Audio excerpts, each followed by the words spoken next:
Back with Dr. Kahan. Dr. Kahan, let's talk bunions. I think my father had the best cure for bunions. He's not a podiatrist. He's a mechanical machinery engineer turned restaurateur a little bit later.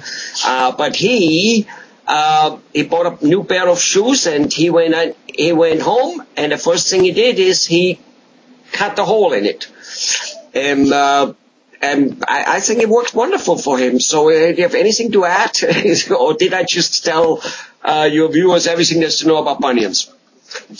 I'll tell you just gave away every trade secret I have, and I only have one for bunion, and that's it. If you've got a sharp pair of scissors, just cut the side out, and it's all solved. It's all solved. That's great. That's just great. The irony of that is, I think I've seen your dad in my office. I've had oh my gosh. Bunions. Yeah, a viable option, just cut the side out of the shoe? No, probably not as much as figuring out what was the bunion caused by. Is it the way you walk? Is it a genetic predisposition? But once a bunion starts to hurt, though, I'll tell you what, it's really difficult to avoid surgical correction. We can buy time. If a patient has a painful bunion and they're in a situation where they really have to have conservative care, we can work with it. We can hold off on that probable surgical intervention for, maybe a couple years, utilizing either a cortisone injection, changing some things in their shoes, adding an orthotic that can take the pressure, change the pressure sensitivities of the foot, redistribute the weight on the foot to take the pressure off the bunion. But once a bunion starts to hurt, boy, that's a bad sign. And I just made a bunion with my thumb. Let's see, can we see that there? Yeah. So the big bump on the side of the foot, sometimes it's not the size of the bump that determines the severity of the bunion. We probably all have a family member or have seen people that walk around with that big bump on the side of their foot. And guess what? They don't have a problem at all. It doesn't bother them once, and they're, 75, 80 years they've been living with it. Guess what? Don't touch it. If it isn't broke, don't fix it, right? That's my general philosophy for bunions. But once they do start to hurt, or if a patient is young enough, and I tell you what, a child with a bunion, that happens quite frequently, and we can slow down the process. If you're watching this and you know that your kid has a bunion and they're 14, 15, 16 years old, and you look down at your foot and you're, 40 or 50 years old and you haven't had surgery, guess what? Your child is headed down that same road. We can slow down that process. It's going to take a specialized custom type of insert to slow that process down. But now's the time to do it. But once you get older, and assuming the joint still functions properly, we can buy a little bit of time, but once the pain starts, it's unfortunate, but you're likely headed for it. So let's assume we have to do surgery. So has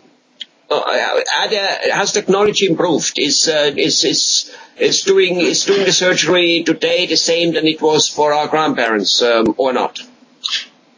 Oh, absolutely, it has changed. The procedures themselves are still similar, but it's the way to fix the bunion or realign the bones that's changed tremendously. Whether it's something as simple as putting in a screw, and sometimes if you have to put a tiny screw in, it stays in there permanently. You don't know about it, and no, it does not set off alarms at the airports. You don't have to worry about that. There are pins now that they can put in that are absorbable pins. In other words, the pin goes in, and in 8 to 12 weeks, it disappears all by itself. There are situations also where if a pin has to be placed in permanently, or even a joint implant, if the joint has been destroyed due to arthritis in the joint, the bunion's been around for a long time. Joint implants are now using a very lightweight. I just lost my train of thought, but it's right here. Can you read that on the tip of my tongue? There's a type of implant, titanium. That's what I'm looking for. A phenomenal product, a phenomenal advancement in joint replacement for the toe. Imagine that. You can replace almost all your joints now, including your toes. and restore normal function to your toe. A normal active individual, 40, 50 years old, wants to stay active. You don't want to have a bunion, put you back in the easy chair. No, we can fix that. You can replace the joint and boom, 8 to 12 weeks down the road, maybe a little bit longer, recovery-wise, physical therapy, doing the right thing, getting your shoes in order. You can be right back at your regular activity before you had the surgery. Beautiful. Now let me ask you this. If a person has a bunion, which hurts him, maybe it's the same if it doesn't hurt him, but he decides to live with the pain. He kind of says, I don't want to be 4 to 6 to 12 weeks out of commission. I don't want to do surgery, blah, blah, blah. Does he suffer effects above and beyond the pain? He has the pain. We got that, and he knows that. But does he tweak and twist his leg in a way that he now is bargaining for other problems in his body? Helmut, that's an excellent point, and I'm glad you brought that up. I'll tell you what, is there any wonder that 75 to 80% of people in this country have a back issue? Maybe it's a genetic issue. Maybe it was caused by trauma, but so many problems that start down in the feet. Perfect example is a bunion. It hurts. So what do? You walk differently. You sway this way or that way. You hold your foot this way or that way. How can I position my body and my foot so I don't have pain anymore? There's plenty of ways to do that, but now guess what? Now all of a sudden your ankle hurts, or your knees hurt, or your hips hurt, or your low back starts to hurt. I've read articles. Dr. Kahan, that's no problem. We have titanium. We can fix the knee with titanium. We can fix the hip with titanium. If your DMJ goes out because of it, and you lose all your teeth because of it, and they need to be replaced, we have titanium. We have titanium, doctor. You have titanium, and I'll tell you what, that's the wrong philosophy. Don't go there. Don't think that way. Correct the problem while it's correctable down at your feet, not as it works its way up all the way to your TMJ, which is a possibility. There's articles out there that relate foot and ankle issues causing you to walk funny, and next thing you know, you will have TMJ. It's phenomenal. It's unbelievable. Yes, the bones are all connected from here all the way down to the foot. Fix it before it's too late. Believe me. No, actually, I have talked to a bunch of dentists, and even though there are many reasons why one can have a DMJ problem, which the DMJ problem in itself, again, is pain here, and it's crooked looking and all kinds of things, but it's migraines, shoulder pain, back pain going down. So many dentists actually will tell you that they will involve chiropractors and podiatrists to fix the DMJ, because sometimes they have no clue anymore where it started, but the truth is the jaw can throw out the foot, and the foot can throw out the jaw. And once they're both thrown out, who cares which one came first? You need to fix them all. You got to fix them all. Exactly. Excellent point. Absolutely. From your case, quite often, anyway, the feet are out. I have heard, I don't know whether that's true, and it might not have anything to do with bunion either, but that there's barely a person around who has really even legs. We're all a little crooked, I guess. I don't know whether that's true, but I've heard so.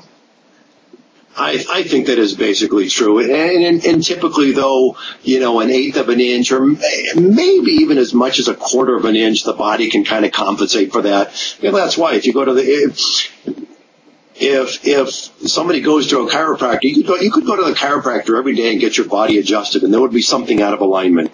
And, that could be due to that very slight leg length discrepancy, just as well as that most people have one foot that's longer than another. Yeah, is that as critical as having a leg that's longer or shorter? Possibly. Anything that's going to change the way you walk or your positioning has the potential to have a tremendous effect on the body. Right. Well, anyway, a bunion, especially if it hurts, I assume, but it might even be when it doesn't hurt simply because it's misgrown.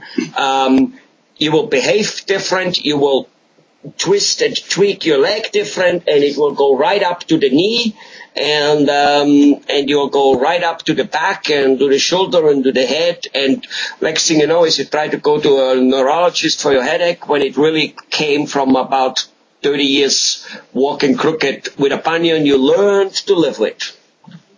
Yeah, exactly. I mean, the moral of the story is if you look down at your feet and something doesn't look right, get it checked out. What's the worst case scenarios? I'm going to say, you know what, it's no big deal, or it's probably not a big deal. Just do this, and you'll live a great, healthy life for the next 15, 20 years. And if something comes up... Beautiful. Learn something new every day. Thanks for your insight, Dr. Kahan.